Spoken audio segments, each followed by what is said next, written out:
In addition to all the regulated safety equipment that we must have aboard our vessel, I also like to take precautions and I pack a few items of my own, especially during the winter months when I'm out on the boat. Water. Pack some extra water. Make sure you bring water. I don't care how cold it is. I don't care how freezing it is. You can't survive without water. Also, bring a cooler.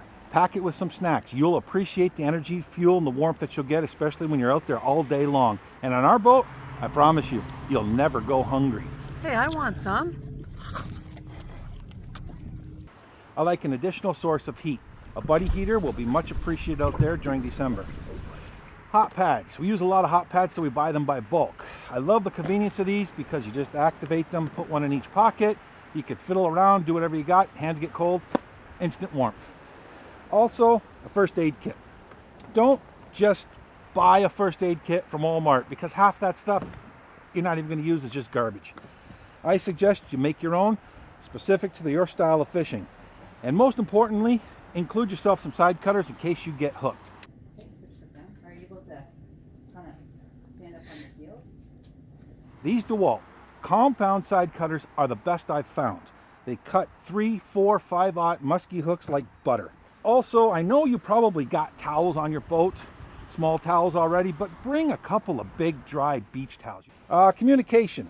Always bring a cell phone or two, make sure they're charged. Now you don't have to wait till winter to have this. This is a good thing to have all year round, is a battery boost. This way you can also charge up your cell phone, excuse me, camera, GoPros, whatever you need. Comfort. I like to poop in comfort.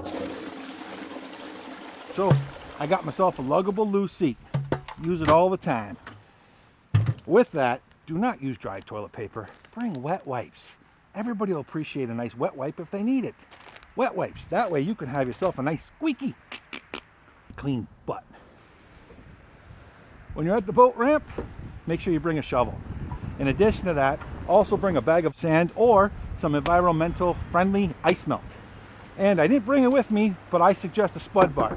I've come in so many times and the marina is frozen over in the ramp, and I will not, or I do not like breaking through an inch of ice with the keel of my boat. Now, if you're anything like me, you hate wearing a personal flotation device. I find them very uncomfortable, and if I don't have to wear one, I'm not going to wear one. But I do believe that children should be wearing them at all times.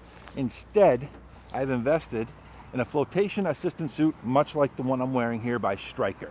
Now, over the years, I've been able to test many different ones, and I find the Stryker to suit me the best. This is the one that I'm comfortable in the most. It's thin, it's warm, waterproof, windproof, and it has that flotation assistant if I were to ever have that mishap on the water. Up to 2 hours based on my weight and the size that I'm wearing.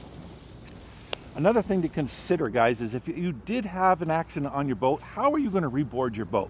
I had to remove my ladder and my swim platform from my boat. Most of them come with one nowadays, but on the one side of my outboard I have a kicker, and on the other side of the outboard I have a Minn Kota Talon. Now, what I've done is during the warmer weather I've gone for a swim and I've tried to practice reboarding my boat. Now, there are ladders, aftermarket ladders, that you can purchase and toss them over the gunnel and board that way, but they are a little difficult based on the angles of most gunnels. Instead, I would swim to the back of the boat, put my foot on top of the outboard's cavitation plate, obviously your motor's not on, and then I will pull myself up and board that way. Another thing that you could do, especially if you're exhausted and feeling weak, is if you've got a power tilt button on your outboard, use it. Hit that button, tilt that motor up, and it'll be a lot easier for you to reboard your boat if you were to have that mishap. And so one last item I'd like to share with you, and it's not so much that it's a safety item as it is a convenience item, and that is my jet boil here. With this, I can store it very easily in any compartment within my boat, and I can make a coffee out there, I can make tea, reheat some soup, some chili, and I just recently found out that I could boil hot dogs in this sucker. Now, there's nothing better than having something warm when you're out there all day long in this cold weather chasing walleyes. But with that, I'm gonna see you guys soon, and I wish you all kinds of blessed days catching all kinds of fish. But remember, safety is first, especially if you've got children aboard your boat. Mother's Day is coming, so if you want to keep your wife, mom, or grandmother happy? Check this out. You know, it's taken me a little while to figure this out, but I finally did.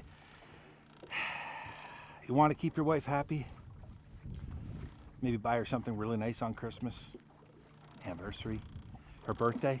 Do not buy her a toaster. Do not, good Lord, do not go and buy her a toaster. Instead, buy her a good quality landing net. Something with an extendable handle. Anywhere from 9 to 10 foot is perfect. I find anything over 10 foot gets a little difficult to manage on my boat. But importantly, make sure you have a solid aluminum yoke. Do not buy the plastic ones. You're going to end up spending more money because you're going to have to buy another one. Solid aluminum yoke. Aluminum. Beckman makes a good hoop. This hoop is reinforced from the inside, but very important is the basket. Please go with rubber. You'll thank me later. Never mind the nylon ones with the knots. We all know how damaging that is to fish. And even the rubber-coated nylon ones are absolutely junk as well. Who wants to spend their entire week untangling crankbaits out of that net? Rubber net. You'll thank me later.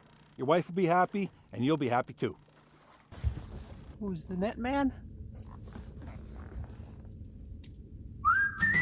It's the net man. Ooh, yeah. Now this ain't no country love song, that's for Friday's coming, can't wait to go break out the rods. Linda screaming, Mike, grab the net. Is it Friday yet? From Detroit River to Lake St. Clair, catching